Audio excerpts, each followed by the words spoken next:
There's no way you can guess what the most expensive microtransaction is. In today's day and age, microtransactions have become very mainstream as they're kind of expected in most games nowadays. But are microtransactions really micro anymore?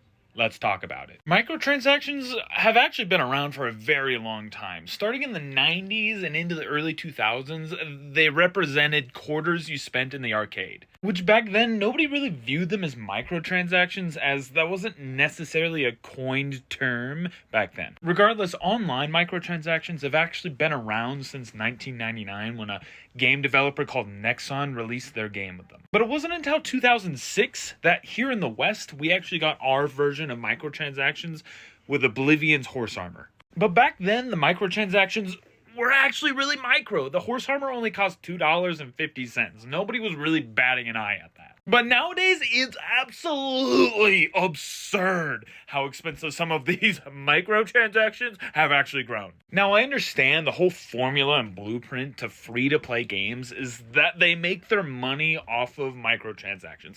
I understand that. But some of these are absolutely insane. I'm not paying $50 for a skin. At that point, I'd rather just go buy a whole nother full-fledged game that somebody developed. But I gotta say, microtransactions go way beyond the scope of just a $50 skin. They have gotten way out of hand. Like, that Starship game, what is it called? It's called Star Citizen, has a pack of ships you can buy for $27,000. What the like, who in their right mind has 27K sitting in their pocket burning a hole for some goddamn online ships? But that doesn't even take the cake. Not even close, man. You want to know what the most expensive microtransaction ever is? It's $6 million. I'm not gonna lie, guys. I don't even think I can count to 6 million at this point. Like, God, what the It was for a game called, like, Entropia Universe or something, and technically it wasn't one single person who spent 6 million goddamn dollars on this game. It was a company who did, and they bought a full planet for $6 million. I could buy the moon for less than that. That's wild.